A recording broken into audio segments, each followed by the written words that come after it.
All right, so I'm Adam Euker. I am an FFmpeg developer. I've done a lot of work on audio codecs and video codecs. I was crazy enough to write a DALI decoder a year ago, and I wrote the first non-libopus based encoder and I released it just like a week ago. So what I'm going to be talking about today is AV1. Now, for those of you who don't know what AV1 is, I've prepared a slide for that. So AV1 is supposed to be interoperable and open. So it's always going to be royalty-free, and it's going to be optimized for the internet, so that many of the people who are in this room can directly benefit from that. The increase in video compression, the royalty-free, and all the other stuff. It's going to be scalable to any modern device at any bandwidth, mostly.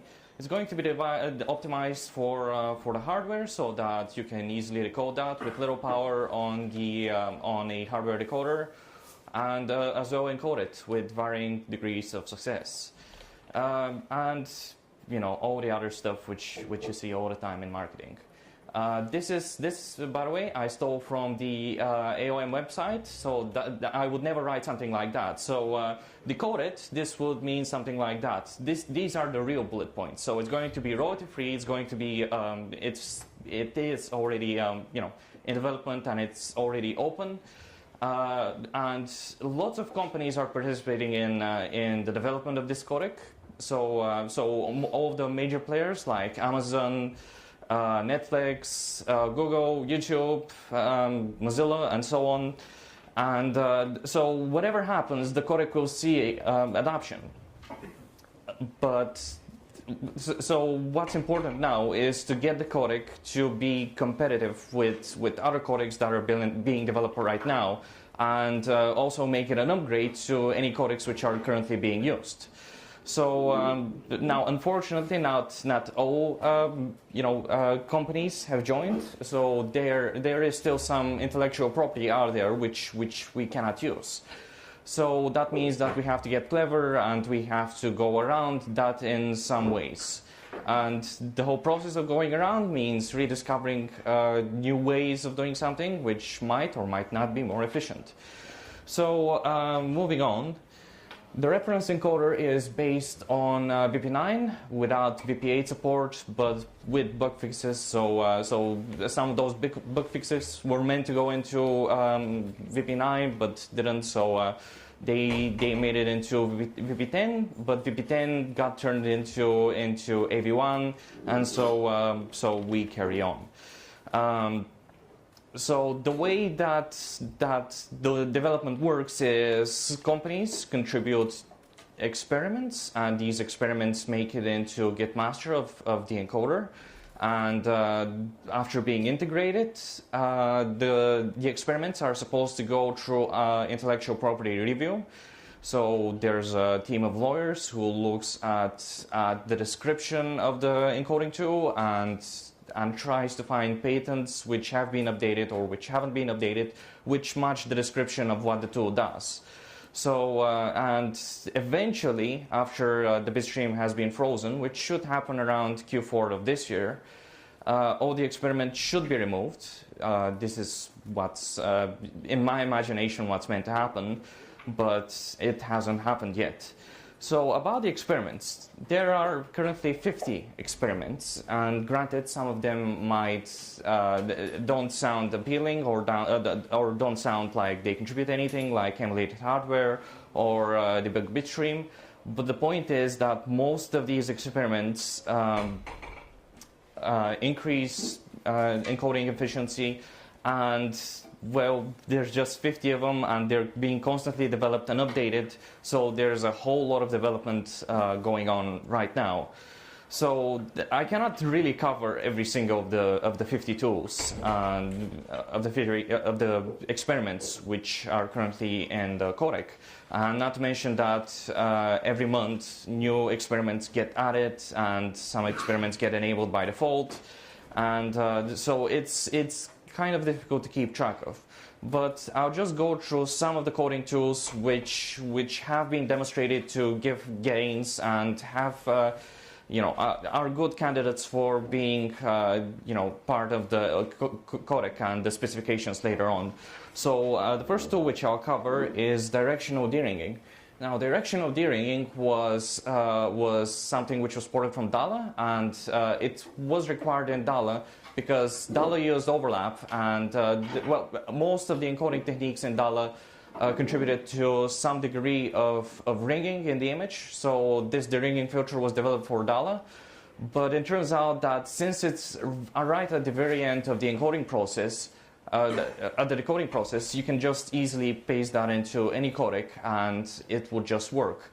So the way it works is you first segment the image into 8x8 blocks, and then you scan for a direction inside this 8x8 block. So you do that by computing the least squares method, I think. So the direction doesn't really matter. What matters is that it does a conditional replacement filter. So instead of blurring out any artifacts and by extension any detail in the image, it only acts on very obvious ringing patterns. So in case a single pixel deviates by some amount, which varies as a function of how far away you're perpendicular from the direction vector, it will replace it with some kind of an average. So it works really well, and it gives, I think, around 2 or 3% improvements. It's also easily simulable, and it has currently been enabled by default in AV1. So this tool is probably going to make it into the final version of the codec. Another tool is PVQ. Now, PVQ is going to give by far the most gains, but it's by far the most difficult tool to integrate. And what you can think of PVQ is, you can think of it as a black box where you can insert any kind of coefficients in the frequency domain, and PVQ will predict from both the current image and whatever you give it in to predict from. So it can be previous pixel values, previous coefficient values, or it can be, for instance, coefficients from Luma, and you want to predict chroma. So the way it works is, well, I'm not really going to explain it, but you can see from the diagram that if you imagine the coefficients inside a block as a vector, you can describe that vector as pointing to the surface of a sphere, of an n-dimensional sphere. And if you have another vector, which is what you're wanting to predict from, you can do just a half-solar reflection, and then you just send a theta angle, which is n-1 values long. So I just wanted to spend some time on discussing PVQ search, because I think PVQ search is it's an important problem which also needs to be solved and made faster. We currently have an implementation which is carried on from Opus, because Opus used a PVQ search as well. We do RDO on the PVQ search, so that's a bit different. But the root of the problem is very simple. So if you have a vector and you want to quantize it using a PVQ search, you just normalize the vector to an L2, which is the Euclidean norm, which is basically you sum up the squares of each component, then you do a square root, and then you divide each component of the vector by the square root, and well, you do that for the output vector quantized as well. So it's a simple problem, but it gives great results, and I think it's the way to do vector quantization. So if some of you wants to go ahead and give it a go and give it a try and improving it, you will improve performance not just in Dala, not just in Opus, but in AV1 as well. So that will be useful.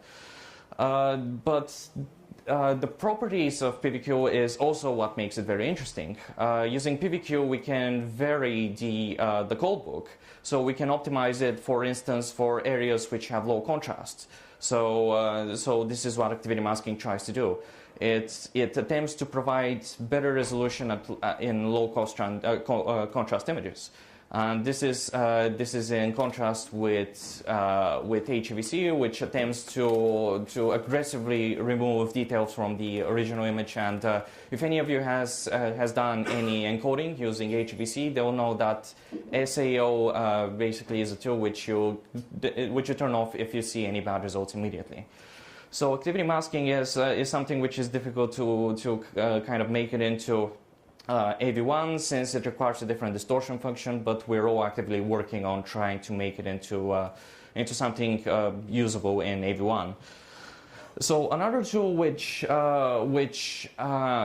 is also ported from Dala is Chroma from Luma, and since we do PVQ entirely in the frequency domain, this means that we can also inject the values from Luma coefficients, and more accurately describe what exactly are the details in the chroma. So you might ask, well, how does it work when you have a subsampled chroma? Well, we use TF switching to throw away any details. Remember, this is all in the frequency domain, so you cannot do rescaling and conversion in the spatial domain, since we're all in the frequency domain. So the resulting coefficients will be used in a DCT transform, and that's one of the difficulties in implementing Chroma from Luma in AV1, since AV1 has currently two different transforms. AV1 has DCTs, which are the standard way of doing transforms, and there's an ADST which allows you to in some circumstances get better results, but there are more transforms being planned to be added into AV1. So Chroma from Luma is kind of a difficult thing to implement, but the results really show that there's a big improvement in chroma detail and in Luma detail as well, since in order to better describe chroma, you need better Luma. So that's why CFL is looking like a nice feature to implement into the final version of the codec. Now, a note is that it works for 444 and it works for 420 formats, but it doesn't work for 422. So if you want to use 422, please don't just use 444 or 420 or just increase the bitrate. You can always just increase the bitrate like the old 80 megabits MPEG-2 streams and pad the bitstream. But in order to pad the bitstream, there's a convenient segue here. You need to ensure that the codec, that the rate control system will not overshoot. So it will not overshoot grossly, since if you plan to pad, then you obviously want to pad to some bitrate, but you don't want to overshoot, of course. So this is what I'm currently working on. I'm trying to fix the rate control system in AV1 by just scrapping it and by inserting the rate control system from Dala, which was also the rate control system from Tioro, but was ported to Dala. So the rate control system, which I'm working on, tries to basically predict the amount of bits that the current frame will use, and it does that by just this simple model, and the scale value is what's modified from frame to frame. So the codec will first use the scale value from the previous frame, and will predict the bits the current frame will take, and will then after the frame's being encoded, it will measure the real scale value, since you know how many bits you've used and you know the quantizer, and alpha is just some an exponentiate value which is different for all frame types. And it will correctly and it will try to smoothly transition scale from one frame to the other frame using a second order Bessel filter, which will also throw away any extremes in the final quantization values being used, and as such it will give a smoother visual experience of encoding. So it won't do any gross overshoots that the current rate control system does. And just to share something with you, I have seen on YouTube a 200 megabits sustained for 5 or so seconds, on a stream directly from YouTube. Granted, it was VP9, but it was 4K at 30 frames. But still, nothing warrants 200 megabits of continuous usage for a few seconds. So, and this rate control system also will support a way of easily providing chunks to kind of encode. So instead of encoding separate 10 frame chunks, a few seconds worth of video, of chunks, you can just signal a reset in the 2-pass mode of the rate control system, and it will reset all the statistics, and you can just continue on encoding as if you've just started encoding a new frame. And all right. And another feature which I'd also like to talk about shortly is RANS, and RANS is being developed by Google currently. And RANS will offer big improvements in the coding speed, but unfortunately there are some drawbacks. It needs a big enough buffer to store all the symbols in the encoder before reversing them and writing that as a bitstream, because it works kind of as a stack. So there are some hardware manufacturers which aren't content with having a huge buffer, but at the end, it's either this or the Dalla entropy coding system, both of which have the same efficiency, but RNS has the advantage of having a higher decoding speed. And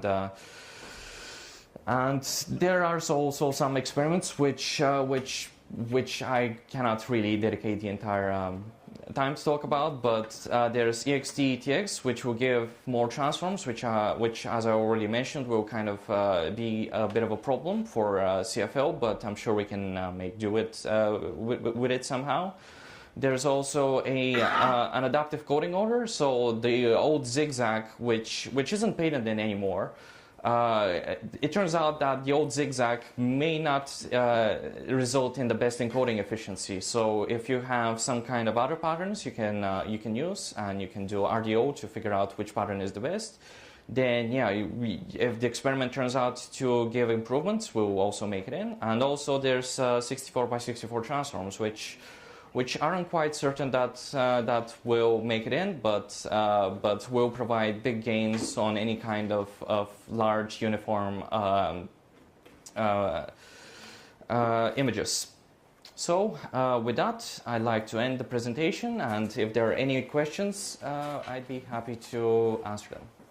We've got time for 3 or 4 questions, I expect. All right. Will you support interlaced?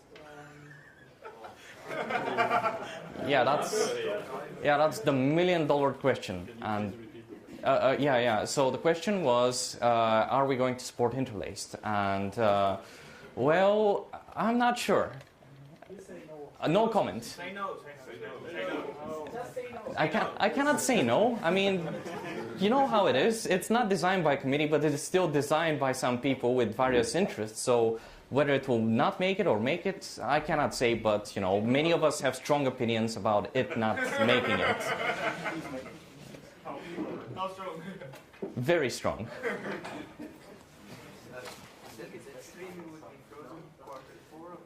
Yeah, so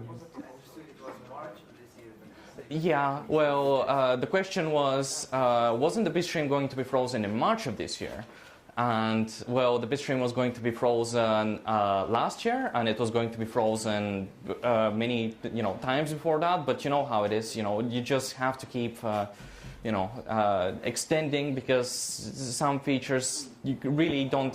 You need some more research to improve some features. But what's important is that we don't want to delay it too much, because by that time H.266 will be out, and we'll have to compete with that, and we want to get adapted before that, so that less people will adopt the less royalty-free equivalents of video compression codecs.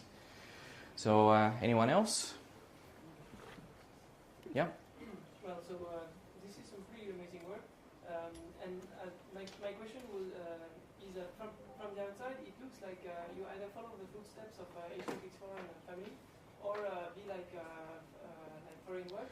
And I've seen some work, research work on motion prediction that is stored as a 3D scene. Yeah. Is it?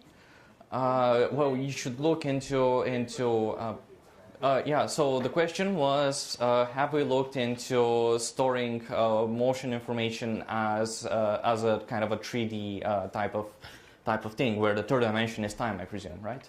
Well, there was an experiment that Ziff tried to make. It was a codec. I don't remember its name, but it used wavelets in 3 dimensions to try to compress video, and as far as I remember, you could actually see, information, images ahead of time, before they happen, as kind of a ghostly, images. But apart from that, nothing's been looked into it, because it's just so radically different and sounds and is difficult to kind of do enough research to get something which is actually implementable and it gives encoding gains and doesn't require much hardware to actually implement. So I don't think that it's the way to do it, and I don't think it's the way to do it for the next 50 years or something. All right, there's a person there in the back. I have a question which is not really codec related, but MOOCs related. Okay. Are you going to work on having it in MP4 right from the start? Because that would simplify deployment very much. So the question was, are we going to work on MP4 encapsulation, right? Yeah. Well, let's first get a codec which is presentable, and then we'll work on MP4, muxing, because as it is right now, all of us are working on improving the codec, but I'm not sure why you want to use MP4, because MP4 is what, 20 years old now? If it ain't broke. If it ain't broke, yeah, but. I just don't want another obfuscate where most people can't use it because it's not in this world. Well, regardless of whether it's in MP4, it will mostly be used on the internet, and right now WebM is the de facto standard for video and audio encoding on the internet, so it will first be implemented in WebM. So, well, sorry about that. Any other? Yeah. This is maybe more of an implementation thing. Yeah. Maybe some of the new experiments precluded. Is there plans for non-tile multi-threading? So the question is, are there plans for non-tile multi-threading? Or the experiments might, make frame threading not really feasible? Well, there will always be frame threading, but there will always be in the decoder, but there will always be tau threading as well. So right now there are no plans to drop tau threading decoding, but I think there were some plans to drop frame parallel decoding. So there's that. You have to ask Thomas Didi on IRC. All right. We have time for, I think, one more. All right, one more question. Someone. Was first. All right. Yeah. You have to play when you decide what feature to put in the codec about hardware decoding, like on the Raspberry Pi, you can put some formats, it could be harder if there are some. Right. So the question is, how do you decide which feature, which coding tool is implementable in hardware, and which one to actually implement it into the codec? And the answer is that during initial review, you'll get some feedback on whether the tool you're trying to encode is feasible. And finally, after IP review or around that time, after it's in Gitmaster, the hardware companies, which are part of the alliance, will go over the coding tool and will try to see if it's implementable using current hardware decoding production means, and if they give it a go, then they give it a go and it goes in. Okay, last question. All right, last question. How is the compression ratio? How is the compression ratio? Well, right now we're doing quite a lot better than H.264. we're doing better than H.265 on basically all metrics. And after the encoding tools, which I've mentioned, are implemented, we'll do slightly worse, maybe PSNR based, but PSNR is a horrible metric, so perceptually we will look, quite a lot better than anything which is currently out there. All right, well, that's it. So thank you for having me, I guess.